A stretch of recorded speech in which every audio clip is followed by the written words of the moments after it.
Good afternoon, dear participants. Thank you so much for tuning in. I am Lucille L. Diaz, the Assistant School Principal of St. Louis Academy, Daan Bantayan Campus, your virtual host for today's web orientation. At this point, I am inviting everyone to take a moment of silence for our invocation to be led by Teacher Jobert P. Simoy, our TLE specialist from SLA Daan Bantayan Campus. Our Philippine National Anthem video presentation will be played right after.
Let our resource turn today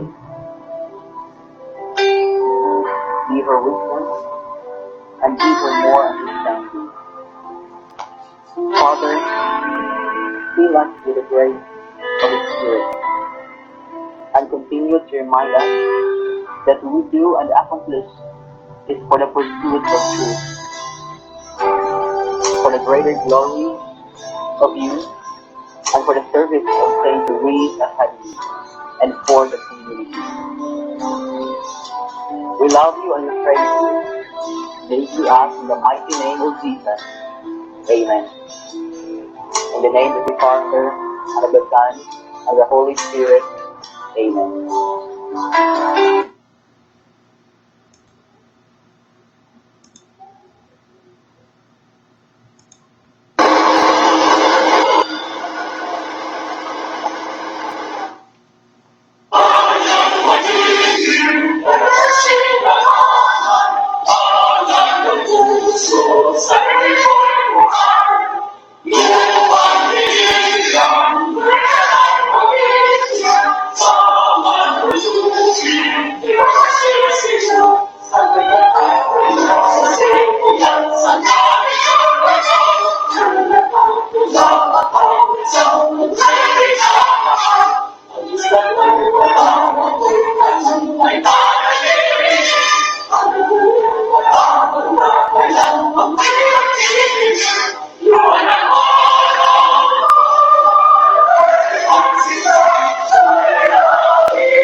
Welcome to our first web orientation on this new normal education program protocol.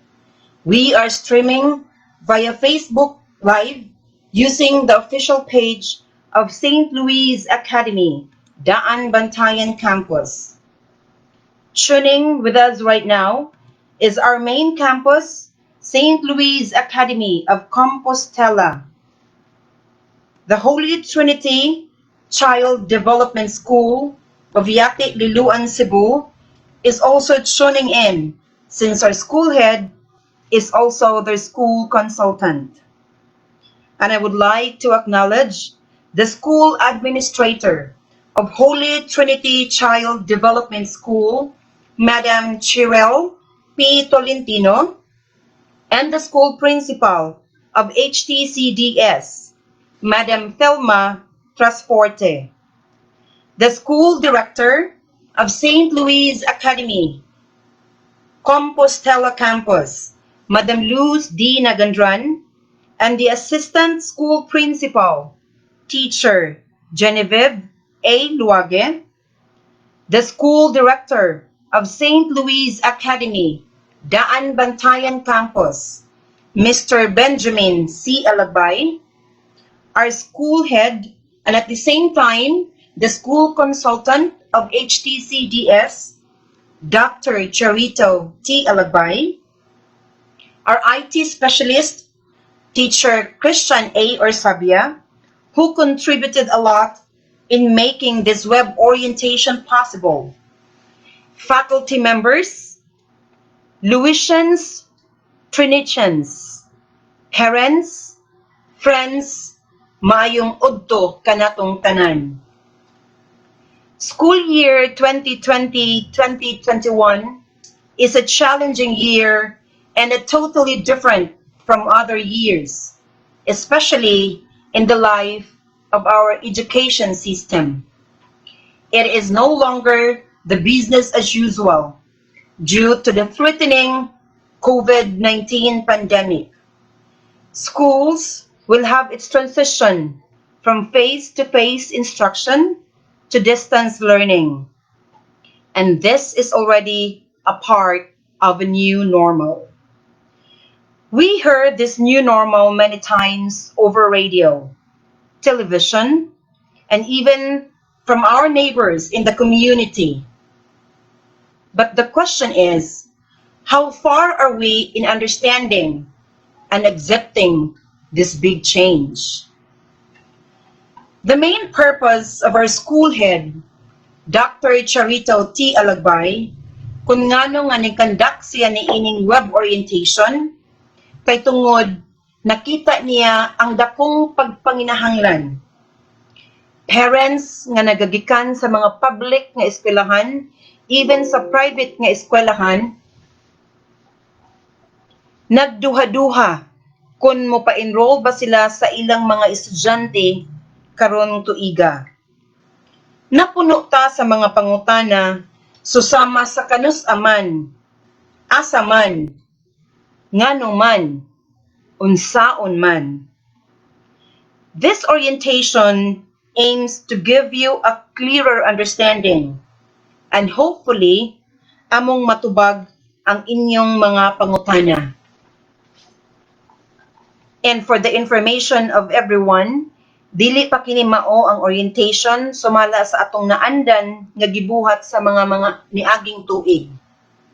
But there will be another orientation about the school policies, school fees, books price list, debt and orders discussion, the PVMGO, the philosophy, vision, mission, goals, and objectives of each school, and other matters.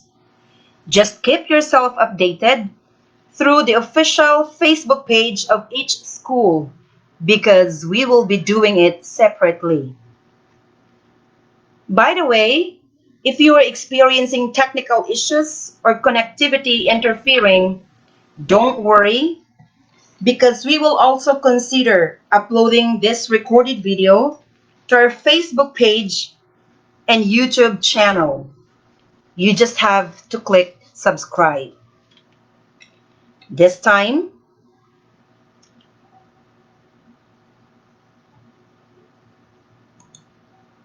allow me to present to you the agenda for today's web orientation.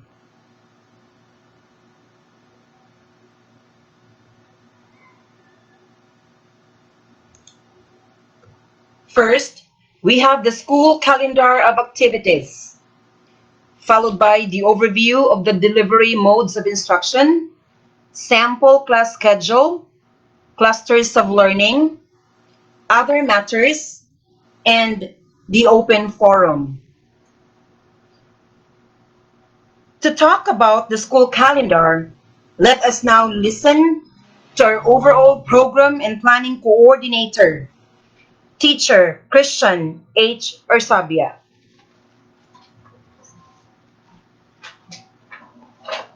Thank you so much, Teacher Lucille LDS, the Assistant School Principal of St. Louis Academy, Daan Bantayan Campus.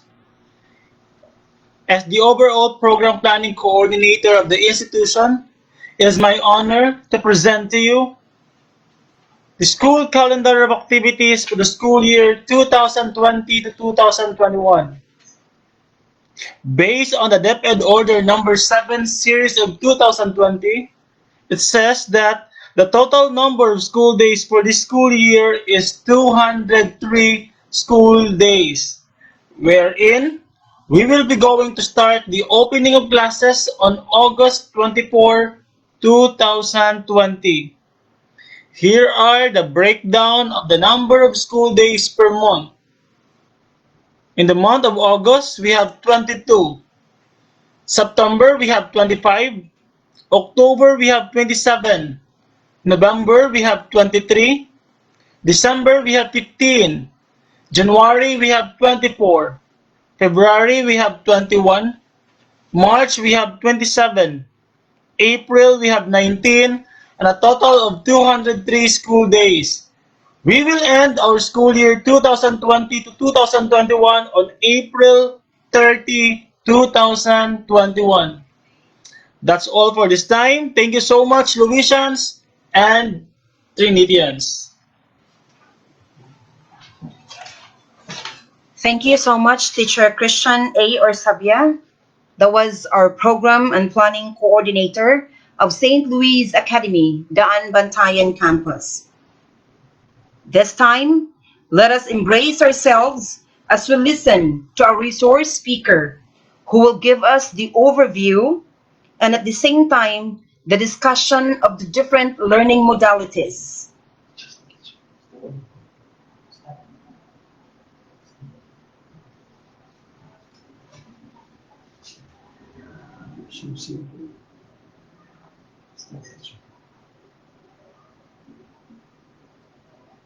Coordinator of the institution, it is my honor to present to you She was once the Cebu Division Association of Private School Administrators, or SIDAPSA, secretary from being 2008 to 2016, a member of the monitoring team for senior high school. She is also chosen as one of the facilitators for private school administrators training throughout Region 7 by PEAC, a full-fledged doctor in development education with her dissertation entitled Realizing Concordance Towards Transformative Instruction Efficiency. She became a researcher, designer, assessor, and an author of her book, Louisians, Trinitians. Let us all welcome our school principal, Dr. Charito T. Alagbay.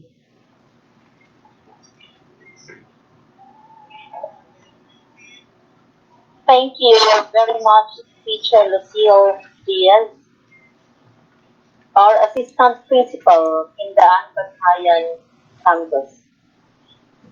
To HTCBS family members, headed by the school administrator, Ma'am Cheryl P. Tolentino, then the school principal, Madam Thelma Transporte, SLA family members, Compostela campus, headed by our school director, Madam Luz Naganjuan, SLA, Daan Bantayan campus, headed by the school director, Mr. Benjamin C. Alabay, with our assistant school principal, Teacher Lucille Diaz, Louisians, Phoenicians, good afternoon. Let me begin my presentation with a question. A question that has caused our mental baggage for a couple of months. The question is, will school year 2020-2021 be postponed or be cancelled or be pushed through? I am not in the position to answer that question, but let me share with you a video that we cracked from YouTube channel credit to Rappler.com. Uh, as announced, schools will open on August 24, but there is still no face-to-face sessions until we get the vaccine. Because ang iposta mo dyan, in your desire to resume classes, you, ang kapalit niyan is really, the COVID is still here. Nandyan pa yung, hindi lang pa umabot pa sa iyo. Instead, we will follow a blended learning approach. Part of this learning strategy is distance and online learning using communication technology and digital devices.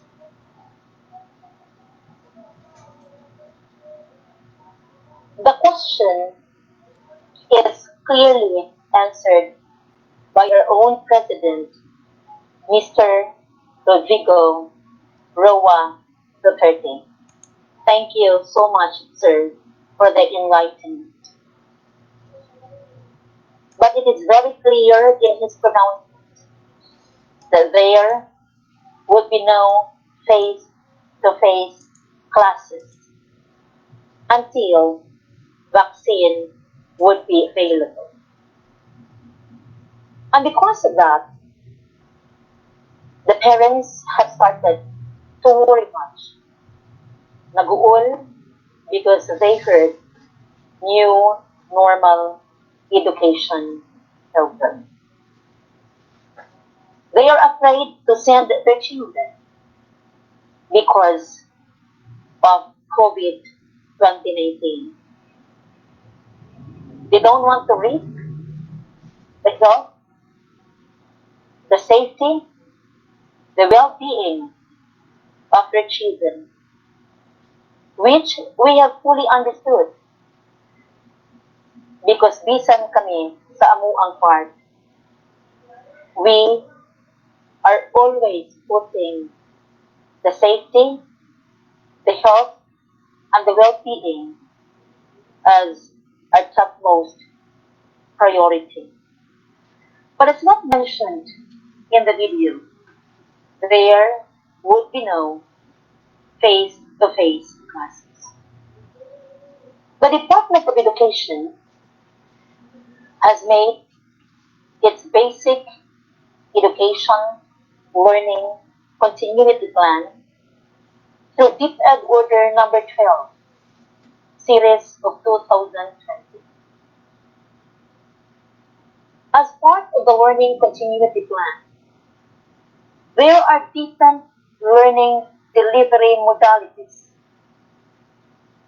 which the public and the private schools can opt. Daghang options, so dili lang usa ang gipilian, nagikahadlukan sa tanang ginikanan, which is the distance learning, the online learning, because to them it would be so hard since we have challenges in terms of internet connection. It's true, it's an online distance learning. They are also afraid if distance online learning would only be the delivery mode of instruction, since they need to buy devices, gadgets, which are very expensive. But let me inform, remind, reiterate, as what reiterated by the Secretary of Education, Madam Leonor Magpulis Briones, with the undersecretaries and assistant secretaries, they always reiterate that it is not just distance learning that can be used, especially the online distance learning. Let me share with you the learning delivery modalities based on DepEd Order number 12, Series of 2020. Daghag kapilian, so di taangay mahadlok. Kaya online distance learning usa lamang sa mga modalities na pwedeng pilion natong mga ginikanan. Ang primerong modality that is presented in the learning continuity plan is ang face-to-face. As far as the definition of face-to-face is concerned, nga motungha ang bata, na posibleng na ay contact, direct contact with the teacher, learners to learners. So kaning face-to-face, wala gyud gi-allow sa Department of Education and even sa ato ang presidente. So meaning, there is no chance to have this kind of learning delivery modality. Kung ato pa sa ikaduhang learning delivery modality, ang ikaduha nga maoy ikahadlukan, mostly nato labi na gyud katong those who are from the islands, from the highlands, nga daginuton ang signal. Si distance learning, specifically online distance learning. Pero si online distance learning, usa lamang sa distance learning. Unang na to si modular, so which is very possible. Modular distance learning. Unsa man si modular distance learning? Let me give emphasis on this. Kay di ni bagpo. Because si modular can be in the form of printed, which is a very good example, is the books. Printed materials. Photocopied. Mauna siya gitawag og printed module. Nasa gitawag og digital module. O sa mali sa digital module? Mauni siya ang mga gipang prepare sa mga magtutudlo na pwedeng i-upload nila ngadto sa Gmail, sa Google Classroom, o sa lain-laing pamaaging nga channel, platform, na pwedeng magtanaw sa mga estudyante, pwedeng mag-download sa mga estudyante when they are at home or even anywhere as long as there is connection. But it does not need a very strong connection. Si modular, pwede po siya in the form of USB. Nga naman, pwedeng i-save. Kung i-save di mo nga ito, di ka magkinahanglan kung internet connection.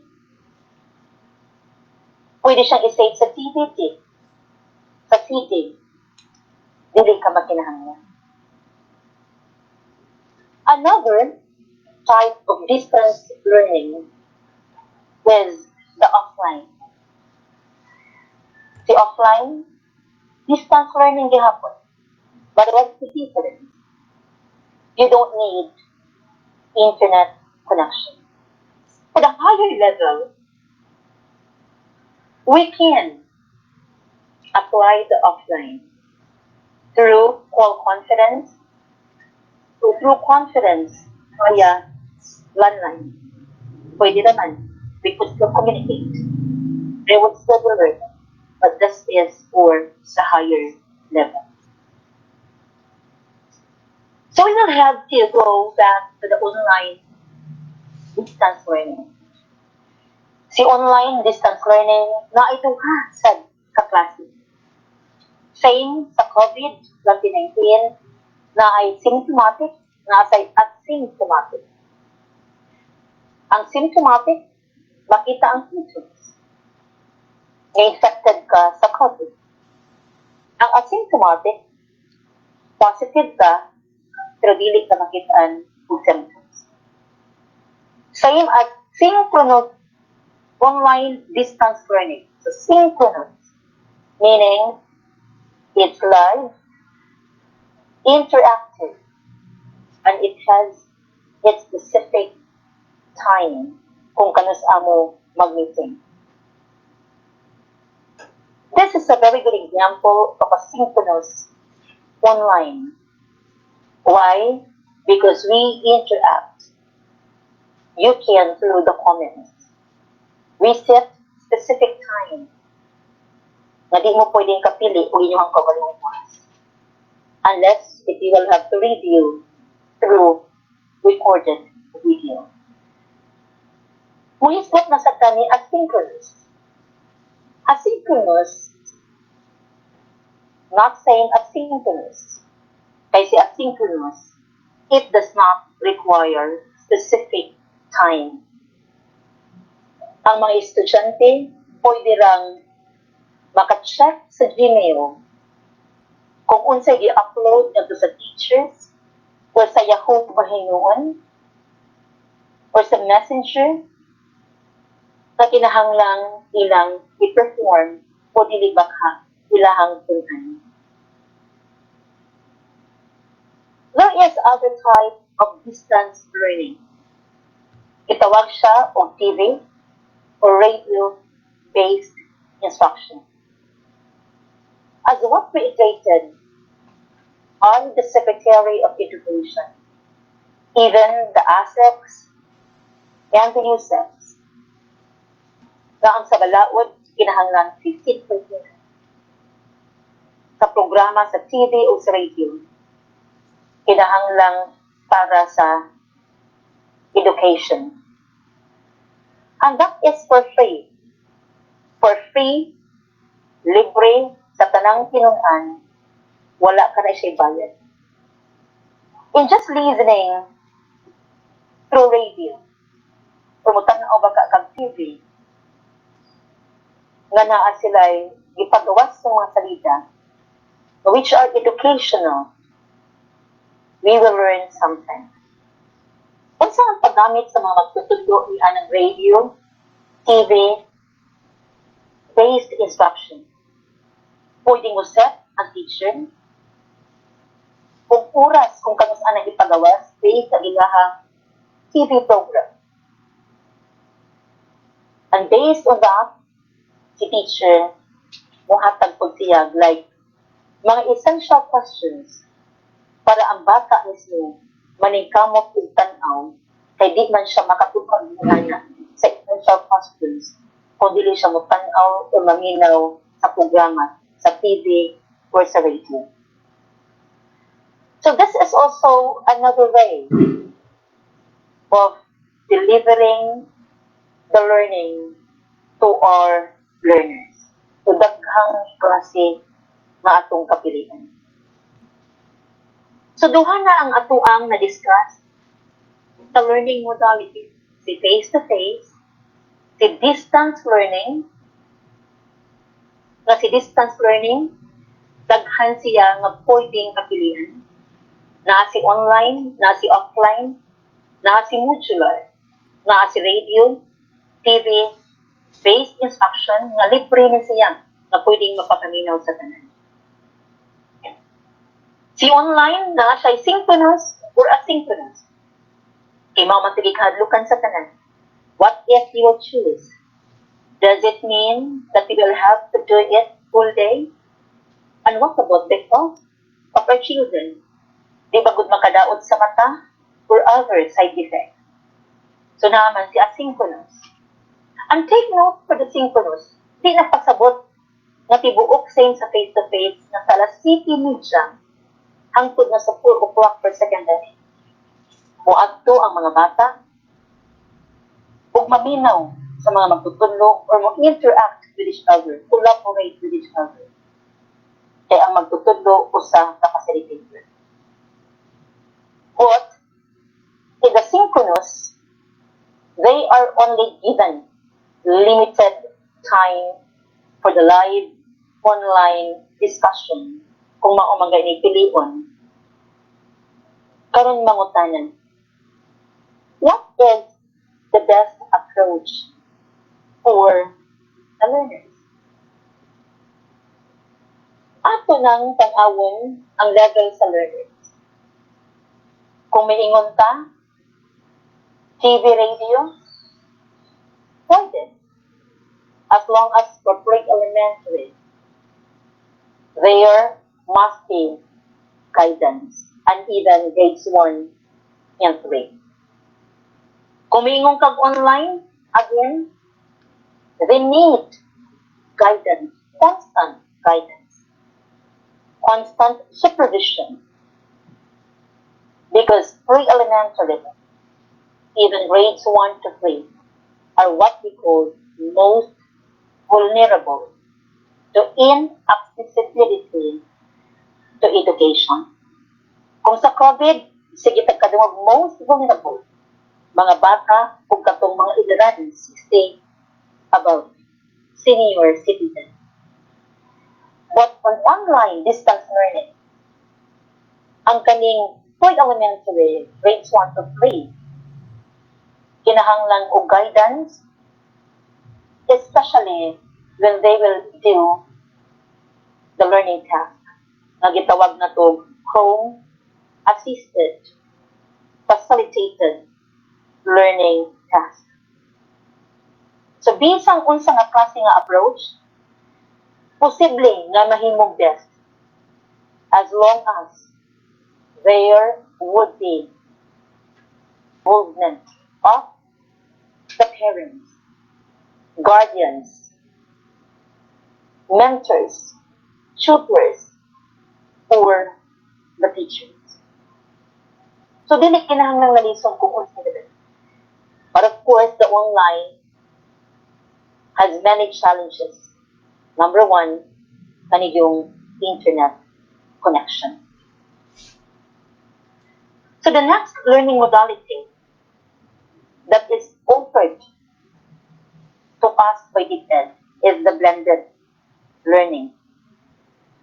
See, blended learning is defined as a delivery that combines face-to-face with any or a mix of online distance learning, modular distance learning, and TV, radio-based instruction. But let me just emphasize again and again that the face-to-face nga appeal sa blended wala i-allow sa atong president even sa atuang Department of Education. So meaning, atong i-combine si online, si offline, could be modular, could be TV, radio-based instruction. Pero dili na ito labuton si face-to-face. So the last learning modality, delivery modality, is the home schooling. As far as the definition of the home schooling is concerned,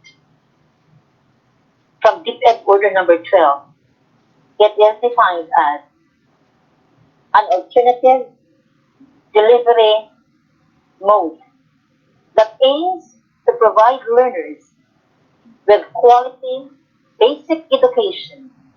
That is, take note, facilitated, facilitated. Bisan ang homeschooling, of course, online, bisan, facilitated by qualified. So we are talking about your experience, educational background, qualified parents, qualified guardians, or tutors who have undergone relevant training in a home-based environment. However,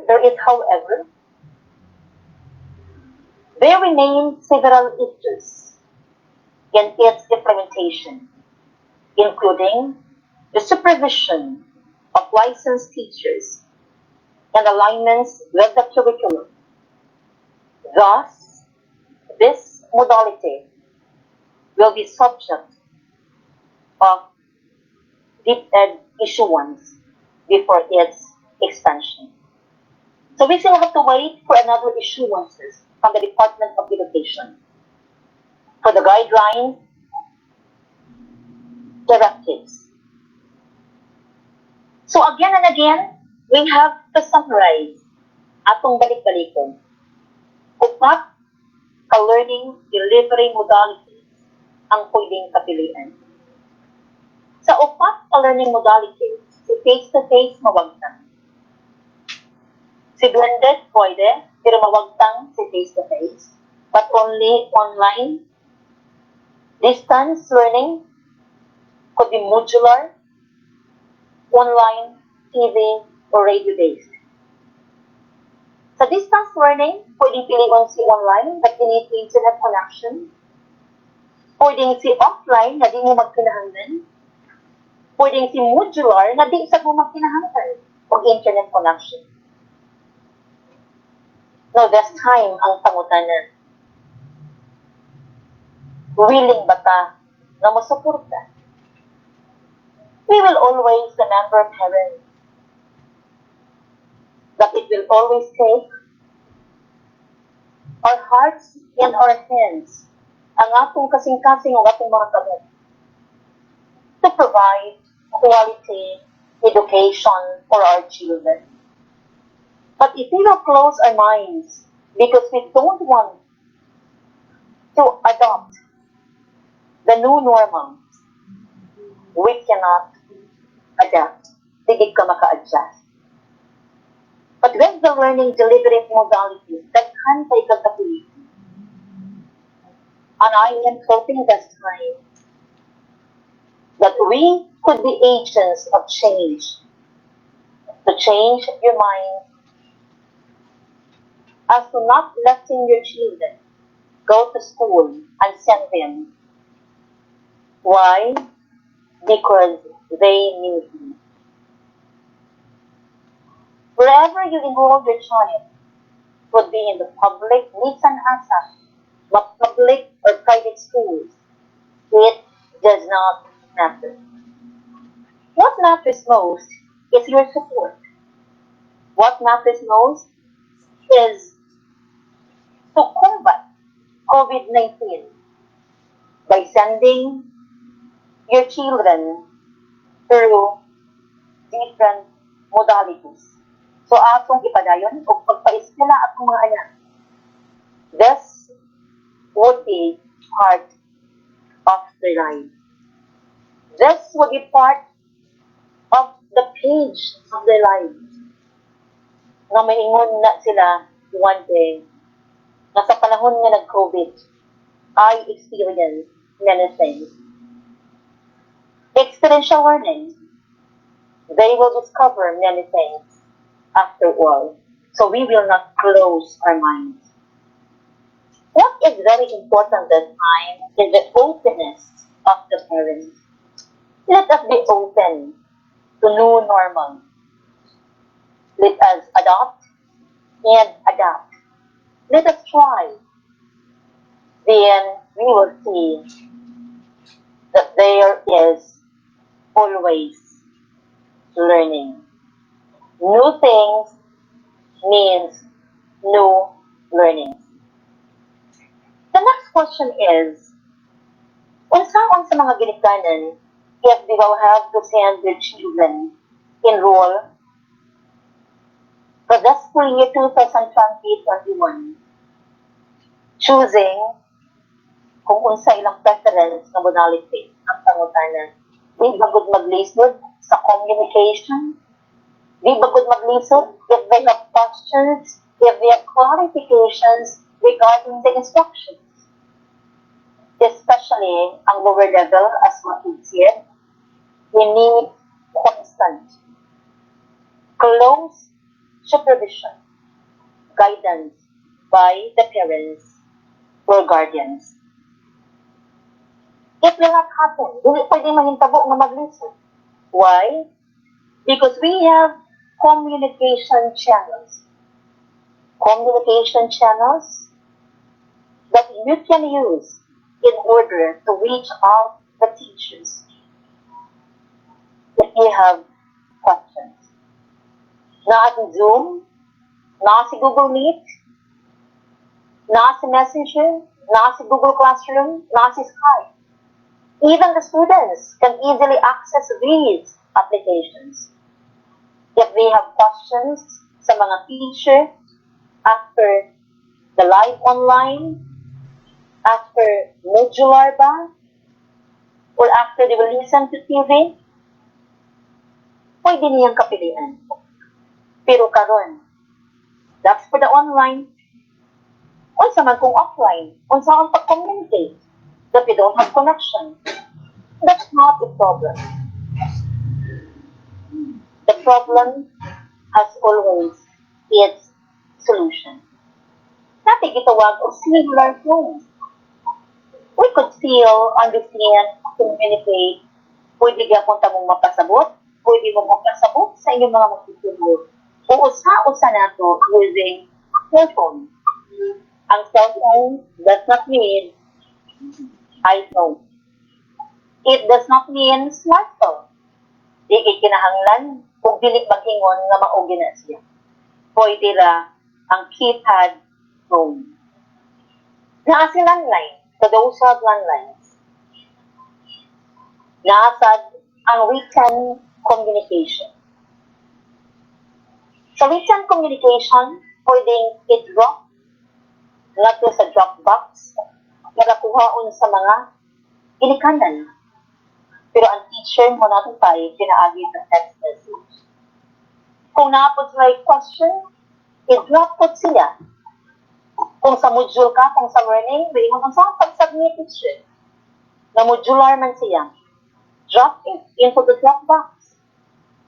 Once it is checked, na-checkan sa mga magtutudlo, i-drop po niya sa pick-up box. And the parents, students will receive notification, text notification na ready na for pick-up. Otherwise, kung di good maka-access ng ginikanan, kami mismo mo pa-deliver sa module and at the same time, mo pick up sa module katong finished na nga mga outputs sa mga bata. Karang pangutanan, those who don't have Zoom, Google Meet, who are not familiar with this, kung saan man nga di manikibalo, that's not a problem. There is always a solution to that. It is noted there that you will be taught tuluan mo sa atuang IT specialist, teacher Christian or Sabia, kung saan pag-create, kung saan pag-apply, kung saan pag-gamit during the online homeroom orientation via Google Meet. Hindi na siya lang Facebook, Google Meet or Zoom, and we will send you a link. Ang kanang orientation is only intended for the parents who are officially enrolled. Kung kanasad siya, lain-laino na siya, same as what mentioned by the assistant school principal, that the next orientation will be done separately. Separate, meaning, ang Holy Family, we will have our own orientation. SLA composite campus, our own orientation, and the unbantayan. At that time, we can assure to have a very good connection kani apply na ta ang waiting na lang ta para matauran ta og lumin. So dili lisod o pagpangitag paagi kay daghang paagi kung ato lang yung gustuhon unless if we will close our mind. We will have another for modular. Same sa akong dimensions, cellular phones, landlines, klaro na, or pick up on sa mga ginikanan. We also have for blended. Ang blended simple. Kung online siya, pwedeng Zoom, pwedeng Google Meet. That's a question. What about if you will have to choose online? How will the students, learners submit their output? Simple. Pwede gyapon lang isubmit via Gmail, ila itong i-upload. What if kung blended na ay modular? How are they going to submit it? Nga libro man ang giansigan. Because books are examples of modules. Simple. Take photo of the answer. Picturean, ang image photo, i-upload na to sa channel na pwedeng gamitin. Then, we will also have to give our feedback via online. Kay online man iyan gamit. Pero modular, ibalik-balik ko na, we have drop boxes. Pick-up boxes. Kaya amo pa noong i-deliver. Now, that time, we have also communication channel for urgent concerns. So urgent, once you will just have to text us because you have questions. Di mo kinahanglan magpa-load. Because St. Louis Academy family, teachers, Holy Trinity teachers, bisan kami, we will have to send for the load. Kami mo gasto mi para sa load para mag-reach out mo. Pwede ragid mo text. Kami na mo tawag. You can also have via Facebook page. Sa HTCBS, we have Facebook. Those Coca-Cola and the Anbantayan campus. Pwede po through Messenger na dili kayo magkinahanglan kung hook up connection, strong connection. You can even have through mobile data. Then question, how sure are we that our questions qualifications will be given immediate response? 100%. Why? Because the teachers will always welcome questions even up to 9 o'clock in the evening. Ayaw na lang po ng beyond 10 o'clock because we need rest. So, sa nga paagi nga pwede ka na makicommunicate na through text kung walay connection, through call if you have unlimited call, kanang unli call, kung wala ka mo, kami na rin mo tama. Through landline, through messenger, ibalik-balik na siya. Group chat, daghan na communication. We have the sample schedule for e-consultation. Hindi ba nagikuha? After the live online classes, ask the teachers, they have the time to entertain questions and clarification. Like the nursery to elementary,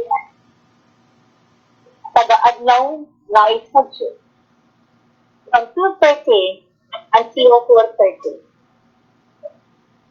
While ang atong elementary and secondary, from 8 to 9 for urgent concern every day.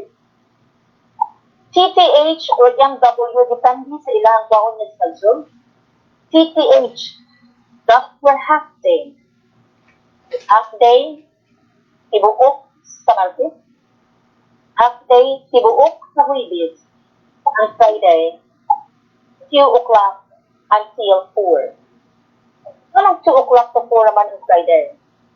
Because the rest of the hours will be used by the teachers to prepare for instructions, for the faculty meeting, check-ins to the administrators, to discuss about areas that we need to improve for the delivery of the instruction.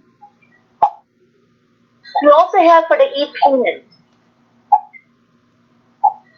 You can pay through online bank-to-bank transfer, traditional bank transfer, atong mo sa bangko, kung sign of deposit slip, kung i-deposit sa account sa St. Louis, sa HPCDs.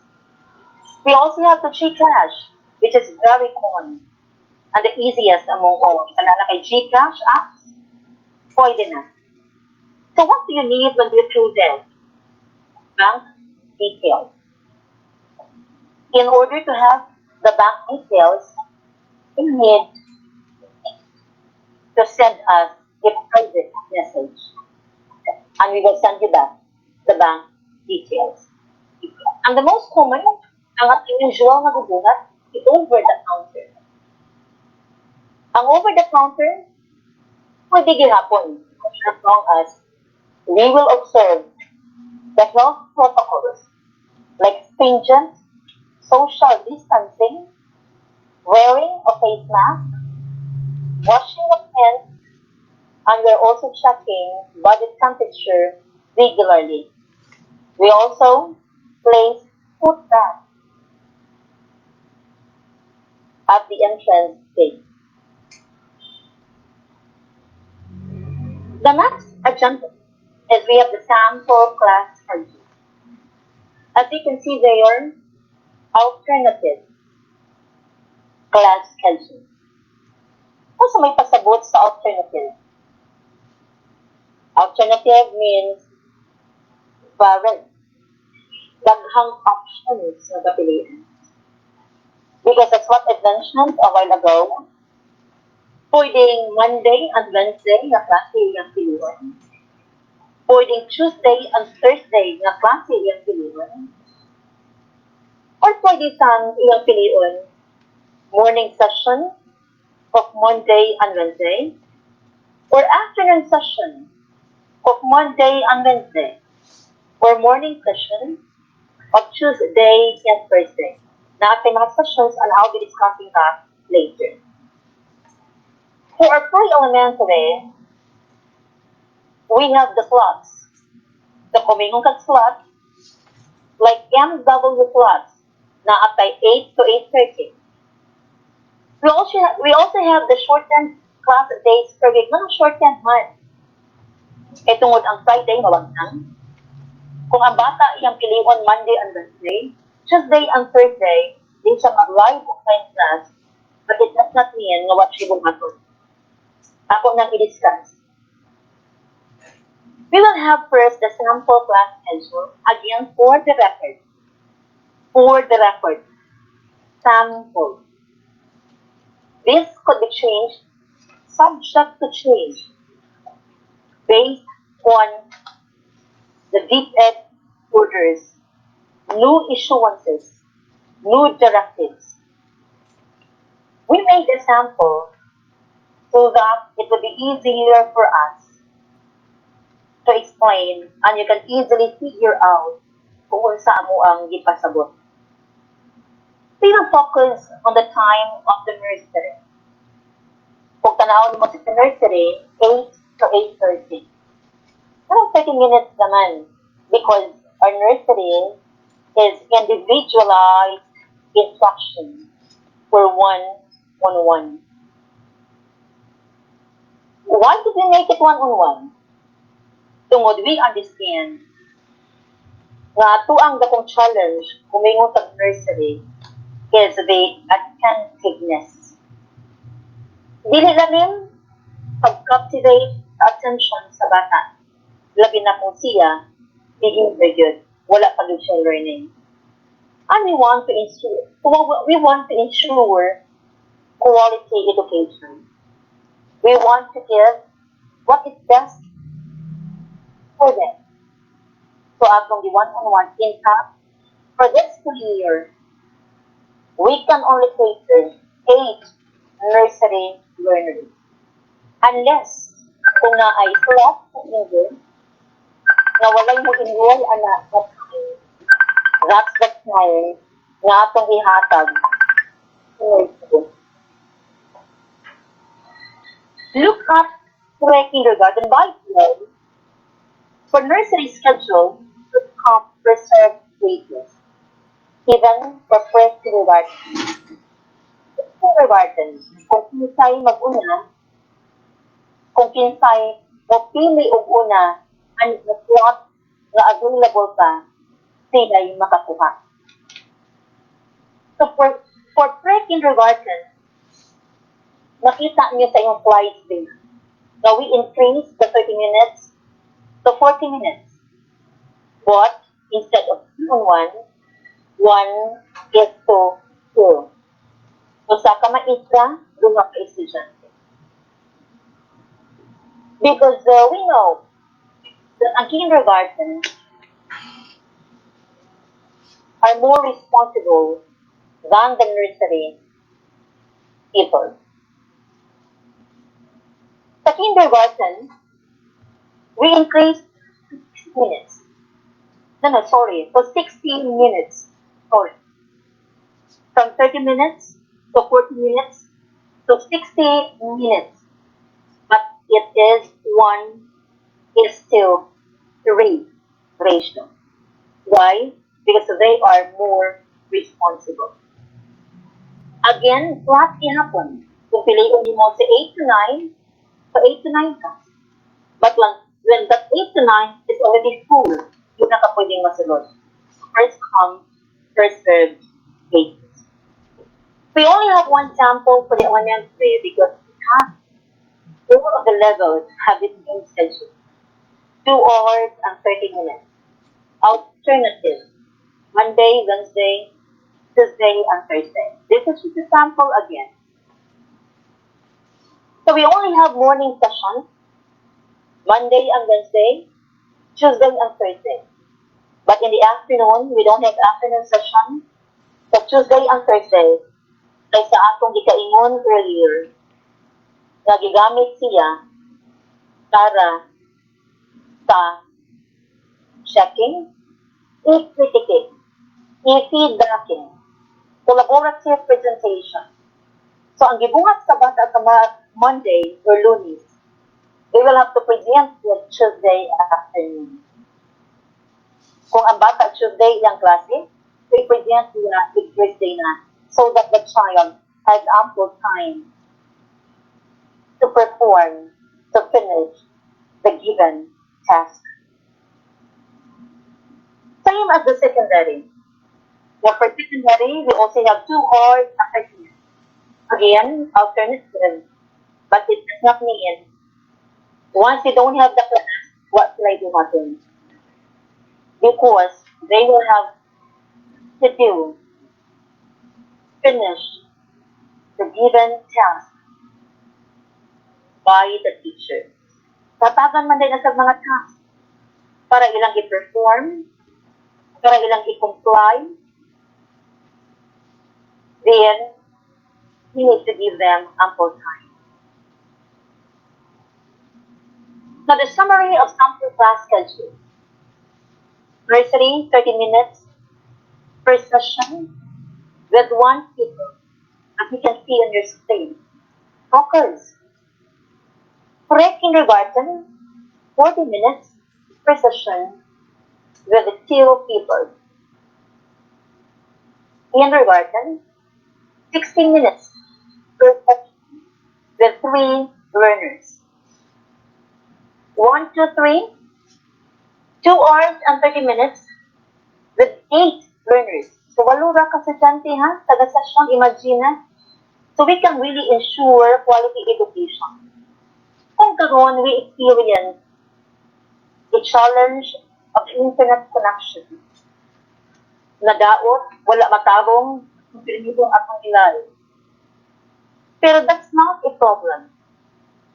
Kaya sa panahon nga magklase, dili ang tanan, limited siya, ngunang atong UI session.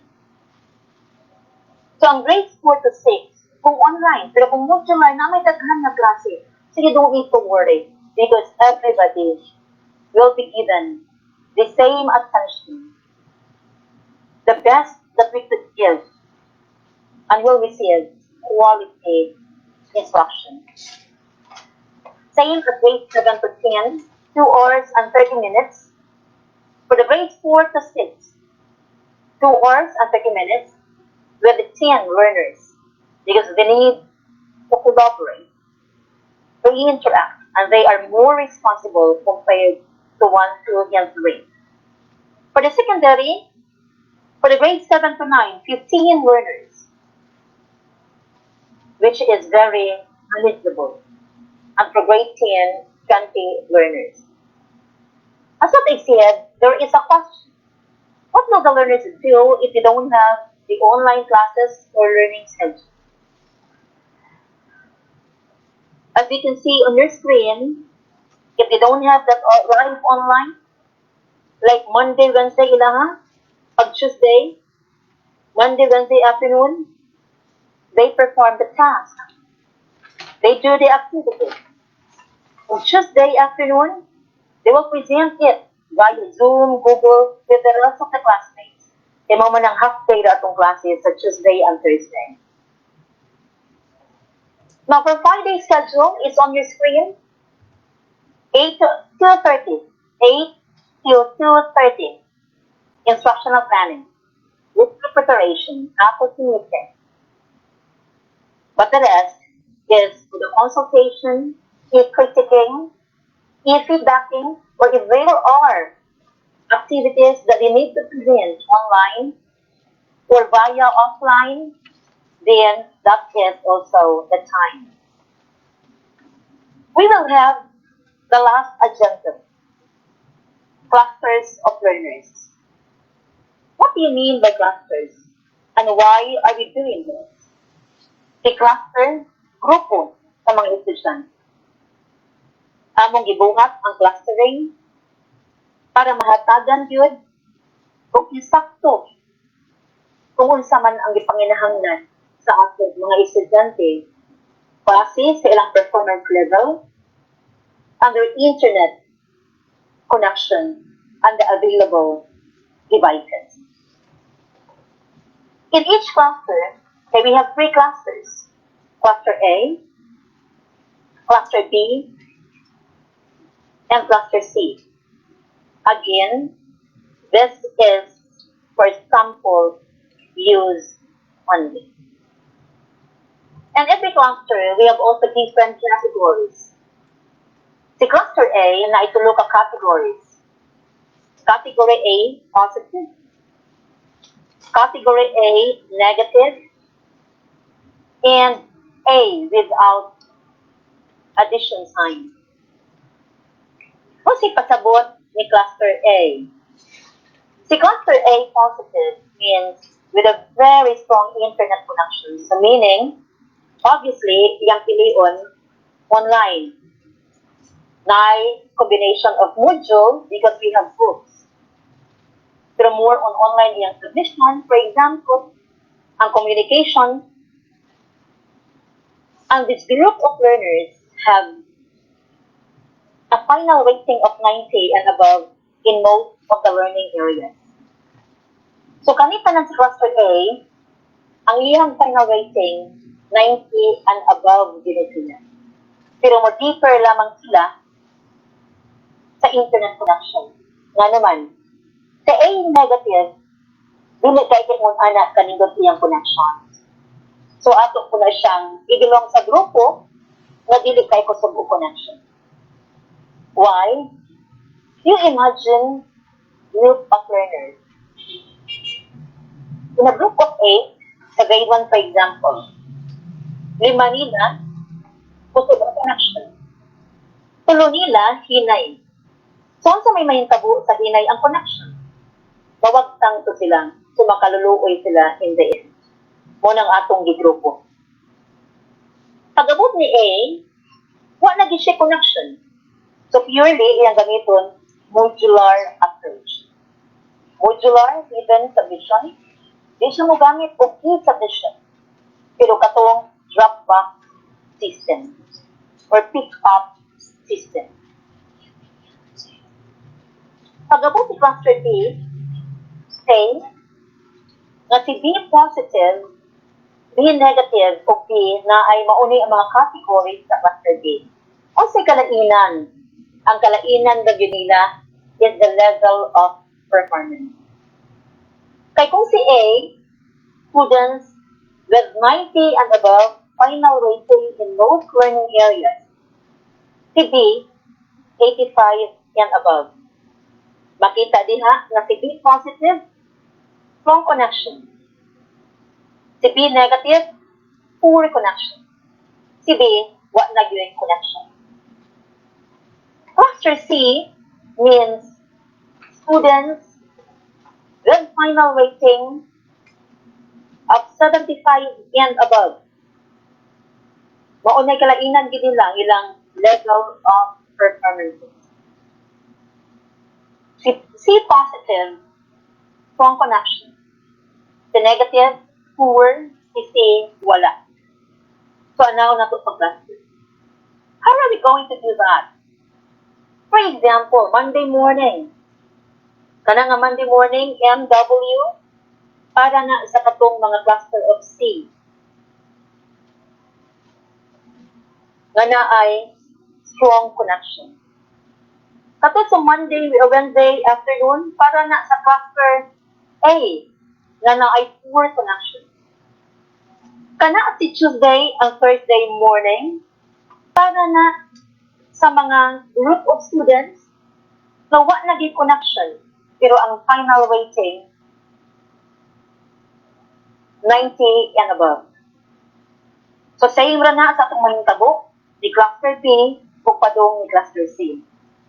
No one would be left behind. Wa gyud mabiyaan ani kini grupo man sila according to what they need. According to what they have, according to their potential, and according to their skills. This time, let me remind you again and again that we need full cooperation, full coordination, constant communication, the three big C's in order to succeed. Kung mawa, si kasi, because we are not willing to communicate, kaya magsige lang tagkasuko, instead nga itong i-reach out ang usag-usan, we will not succeed. So that time, I will now ask Teacher Lucille and give you back to the virtual MC. Teacher Lucille. Thank you. Thank you so much, Dr. Charito T. Alagbay, our school head, for a very comprehensive discussion, yet very informative.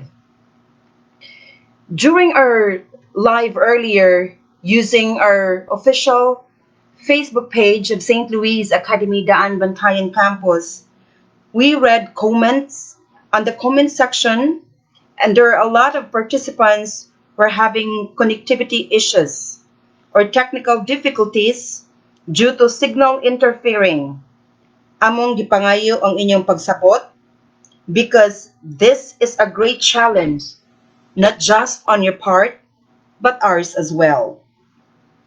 You may missed an important points while watching us live earlier sa ako ng giingon, among i-upload o balik sa atong SLA official Facebook page sa Daan Bantayan, sa St. Louis Academy Compostela Campus, ug sa HTCDS official Facebook page ang recorded video.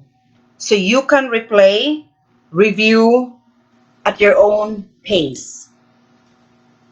And it is really an assurance that right after watching the recorded video, it is clear.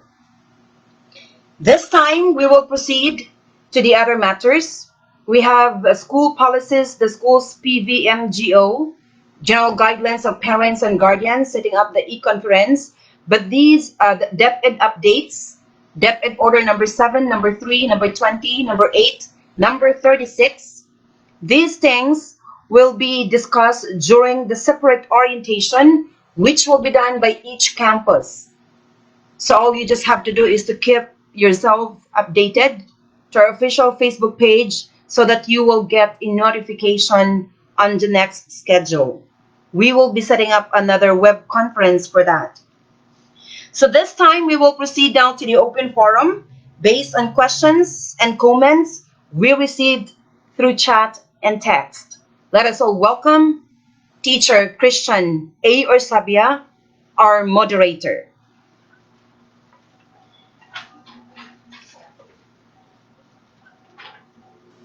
Thank you so much, Teacher Lucille, and to our resource speaker for this day, Dr. Charito T. Alagbay, the school principal of St. Louis Academy Daan Bantayan and St. Louis Academy Compostela, and also the school consultant at the Holy Trinity Child Development School in Liloan, Cebu.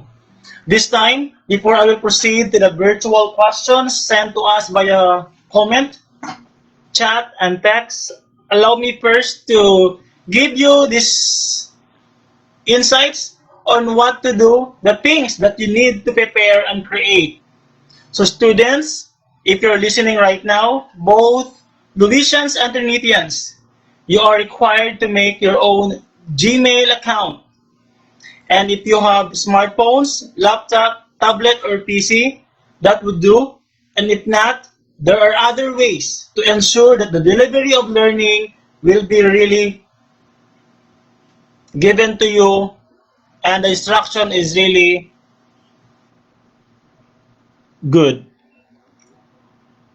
And also, we will be also download the Zoom app, the Google Meet, and you need also headset or the webcam if the live online class will be applicable.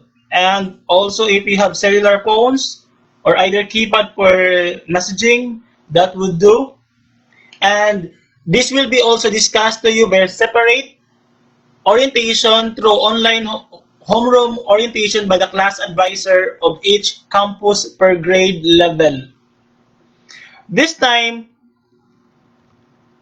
if you are also visiting the Facebook page of the following schools, it is also flashed in the screen: the Daan Bantayan campus, in Compostela campus, and the Holy Trinity Child Development School, Liloan. So kindly access, click, and follow this official Facebook page, and also subscribe on the official YouTube channel of St. Louis Academy DB Official. Doc, here are the following questions, Doc, sent to us from Maria Teresa Rodrigo. This afternoon's orientation only shows a problem to occur on having an online class. So, ang pagka-loading ko no, dili maklaro. Orientation pa lang gani ni. So, we parents pa lang gani ang ni-observe. So, in this way, Dam, how can we assure our parents, our learners, that this would not happen to our institution in delivering our instructions? As what Egg said, that we are on our way. This is just new and never expected this.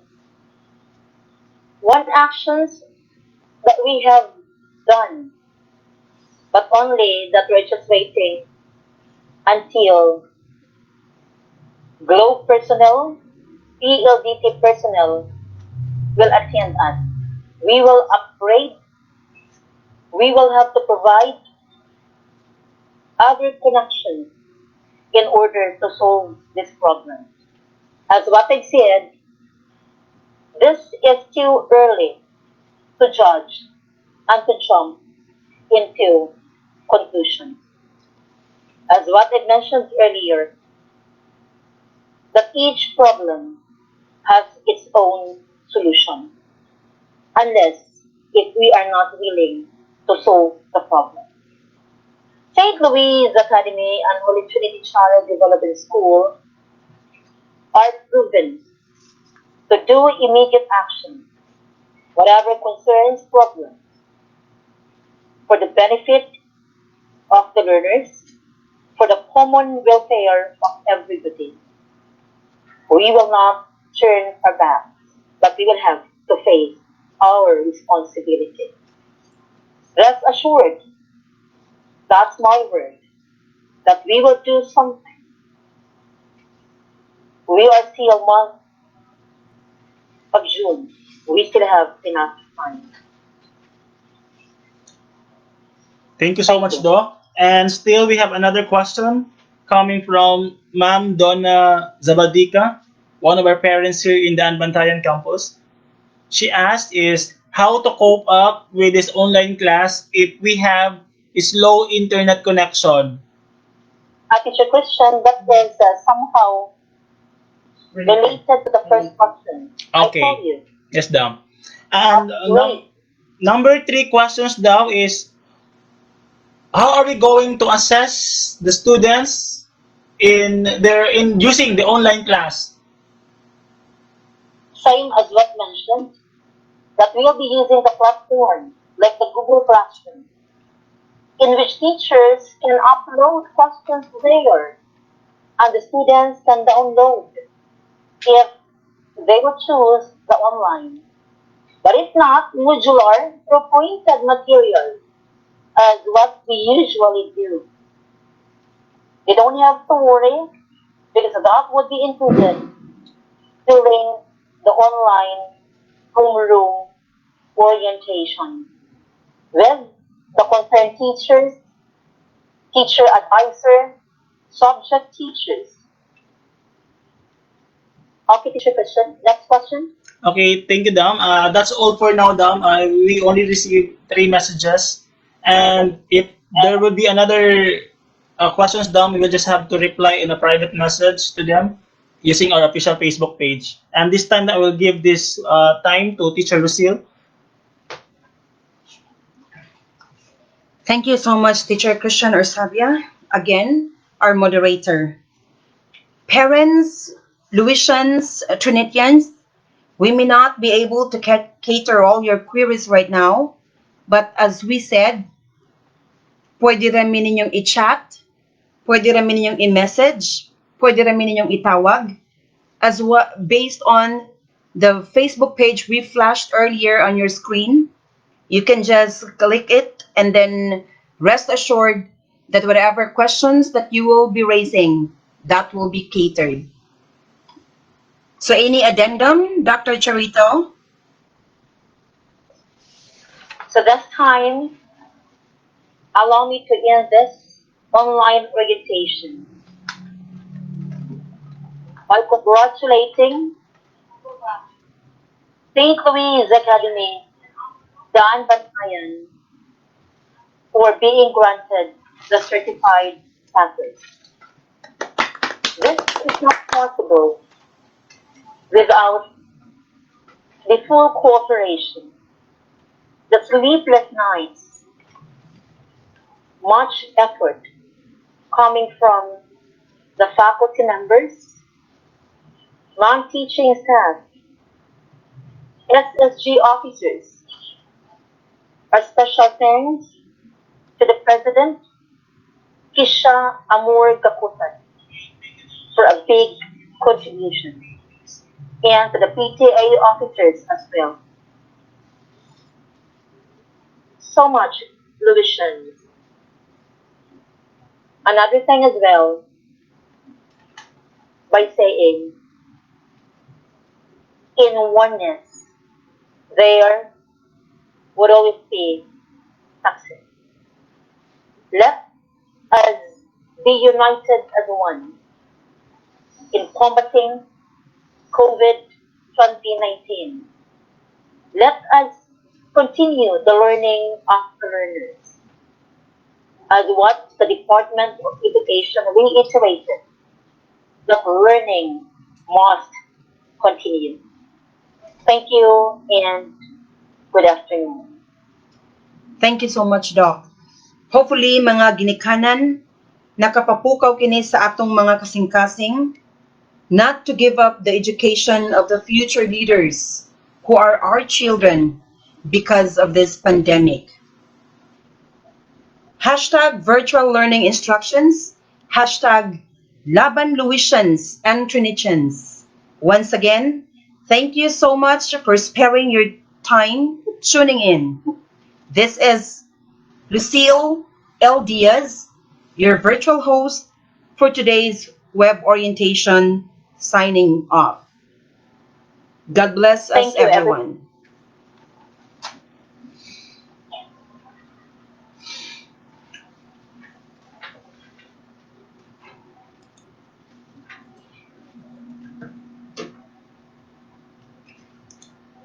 everyone. Okay.